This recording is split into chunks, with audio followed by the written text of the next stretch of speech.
Hi, my name's Aaron and welcome to this beginner-friendly guitar lesson for Darius Rucker's version of Wagon Wheel. This song is great for beginners because it uses the same chord progression all the way through. First things first, you are going to need a capo on your second fret in order to match the key of the original song. Second thing is we're going to be working at a tempo of 90 beats per minute when we work on the strumming patterns. As always, a metronome is crucial to your timing, and as your timing develops, if you're practicing to a click, you're going to be head and shoulders above other guitar players. So we're going to start by learning the chords nice and close. So without further ado, let's get zoomed in.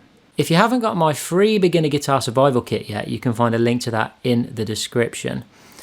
Also, if you want chords and lyrics that are specifically designed to go along with this video, as well as the strumming pattern and chord diagrams and things, you can find them over on my website. There'll be a link in the description to that as well.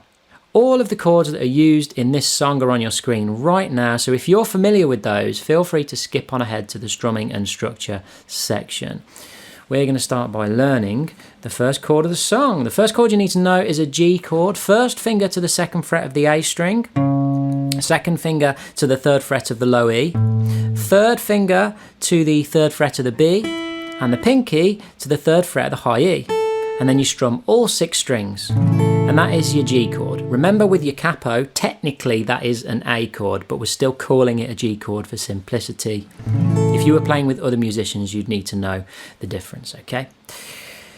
If you want to do a simplified version of a G chord, you can just take off the third and pinky fingers. And I'll give you a G6 if you're really struggling with that ordinary G chord. The next chord you need to know is a D major chord. First finger comes to the second fret of the G string. Second finger comes to the second fret of the high E. Third finger comes to the third fret of the B string. And then you strum the thinnest 4 strings. Remember, as always, with the capo, the frets are relative to where the capo is. Fret 1, 2, and 3, okay? The next chord you need to know is an E minor chord. So the first finger comes to the second fret of the A string, and the second finger comes to the second fret of the D string. Squeezing that in underneath there, and then you strum all 6 strings. That's your A minor chord. And then the final chord you need to know is a C major chord. So the first finger comes to the first fret of the B, the second finger comes to the second fret of the D string. Now, just with those 2 fingers alone, that's like an easy version of a C chord. And then, to get the full version of the C chord, you add on the third finger to the third fret of the A string, making sure the tip of the third finger is touching the underside of the low E, so that when you strum, you haven't got to worry about where you strum because that low E string is comfortably muted. And the C chord might actually feel a bit easier in that position with the capo on the second fret, because as you go higher, the fret spacings get a bit smaller. Let's move on to the strumming and the structure. We are, of course, going to start at the beginning with the intro. And it's just a guitar here in the intro. Okay, and that guitar chord progression goes G, D, E minor, C. Just once through, G, D, E minor, C. And our strumming pattern is down, down, up, down, up, down, down, up, down, up, down, down, up, down, up, down, down, up, down, up. There's a little bit of a swing feel going on there, okay? 1 and 2 and 3 and 4 and so if you can pick up on that, great. Okay, so let's do that to a metronome at 90 beats per minute. This is the intro. 1 and 2 and 3 and 4 and down, down, up, down, up, down, down, up, down, up, down, down, up, down, up, down, down, up, down, up. Then, of course, after we've done that progression once, the whole band kicks in, okay? And once the whole band kicks in, then the progression changes for the entire rest of the song, okay? It then becomes 2 slightly different things. So the first half of that 2 slightly different things is what we've just done. G, D, E minor, C. But the second half of the progression is G, D, C, C. But the strumming pattern stays exactly the same. So let's try that to a metronome at 90 beats per minute. And remember, this now is the progression that will go through the entire rest of the song. It's just that intro bit which is a bit of an exception. Okay, 1 and 2 and 3 and 4 and down, down, up, up, down, up, down, down, up, up, down, up, down, down, up, up, down, up, down, down, up, up, down, up, down, down, up, up, down, up, down, down, up, up, down, up, down, down, up, up, down, up, down, down, up. Let's do it again. G, 3 and 4 and 1 and 2 and 3 and 4 and 1 and 2 and 3 and 4 and 1 and 2 and 3 and 4 and 1 and 2 and 3 and 4 and 1 and 2 and 3 and 4 and 1 and 2 and 3 and 4 and 1 and 2 and 3 and 4 and... Okay, so you've just learned the progression that works through the whole song. Now, because the chord progression is exactly the same, what can we do to make this chord progression just a little more interesting? Okay, well, we can play it just as we played it for the intro, just clean and open and, you know, open chords. But then when we get to the verse 1 comes in at 19 seconds, we can actually do a little bit of muting on this.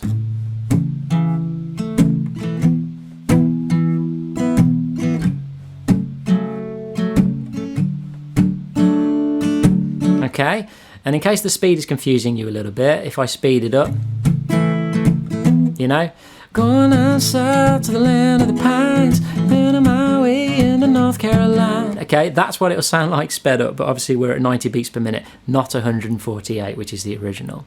So what are we going to do to mute this for the verse? Okay, well, in order to mute, what we need to do is bring the fleshy part of our palm on top of the strings, okay, not over here behind the bridge, but actually on top of the strings right next to the bridge until we get this kind of dull, muted sound. And then we want to try and apply our strumming pattern while we're doing the dull, muted sound. See how different that sounds too? Now, of course, your range of motion is going to be a little bit restricted here because your hand is glued to the guitar, it's glued to the strings. But this is a really helpful thing for getting dynamics into a song. Because when you're just bashing the same 4 chords all the way through, you know, that can grow a bit stale after a while. You need to vary it up in other ways. But of course, you can't change the chords of the song, can you? Because that's what the song is, okay? Unless you're doing an arrangement, but that's another story. All right. So your chorus might be like this.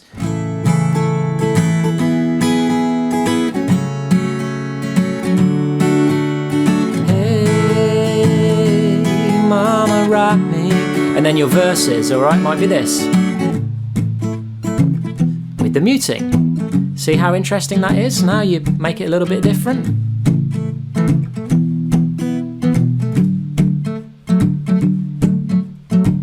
All right, so give that a go. Give that muting thing a go. I'm going to run it now. I'm going to run one chorus with the clean chords and then one round of muted chords, just so you can kind of digest it at 90 beats per minute. Here we go. 1 and 2 and 3 and 4 and 1 and 2 and 4 and 1 and 2 and 3 and 4 and 1 and 2 and 3 and 4 and 1 and 2 and 3 and 4 and 1 and 2 and 3 and 4 and 1 and 2 and 3 and 4 and 1 and 2 and 3 and 4 and 1 2. And now for the muting.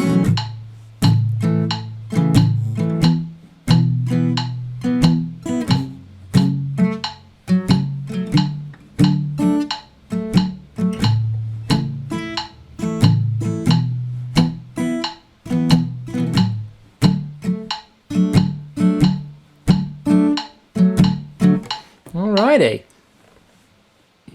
And you can apply that to all of the choruses, intros. So the choruses and the intro should be the same, and then it's the verses where you want to mute because that's where the singing is going to happen, okay? Then we'll get to what have we got coming up? We've got the verse 2, the second chorus. The violin solo is at 2 minutes 16, and for that you can just play full chords. And then the guitar solo is at 2:28, so normally you'd actually branch off and play a bit of a solo there, but of course we're not ready for that yet as beginners. So behind it, you could just do the muted chords, or you could play the clean chords. Then we get to chorus 3 at 2 minutes 41 seconds. Now here, because everything slows down and goes into like a half-time feel, I would recommend just kind of single strums. 2 and 3 and 4 and 1 and 2 and 3 and 4 and 1 and 2 and 3 and 4 and 1. Okay, just keep it to single strums there. It's gonna keep it nice and interesting. And then of course we've got another section after that, 3 minutes 07 with the half-time drums. And then at 3 minutes 34, we've got the final chorus. And again, that's when you go into the beefy chords, and the outro at 4 minutes, and you're going to go into the beefy chords again. Now, there's a little bit of advice I can offer you for this song, and just chord progressions in general, and that is putting in accents. And that's when you see this accent sign that looks like a sideways arrowhead almost, all right? Like a sideways V. And that is making sure that when you strum beats 2 and 4, that they stand out more than the rest of the strumming. So, for instance, if I'm not accenting, this is what not accenting will sound like at 90 beats per minute. 1, 2, 3, 4, down, down, up, down, up, down, down, up, down, up, down. Okay, just listen carefully to that.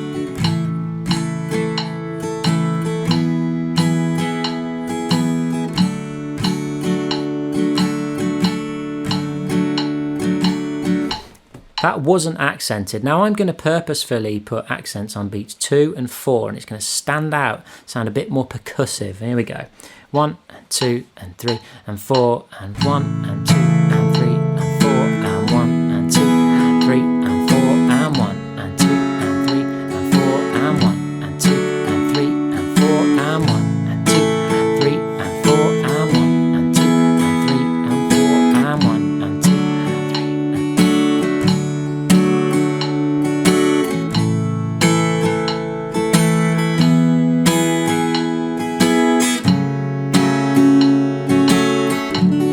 So I hope you could hear there the difference between an unaccented chord progression strumming and accented chord progression strumming. Very, very important that eventually we do learn to put those accents in, and it's just going to give us a real nice percussive edge to our playing.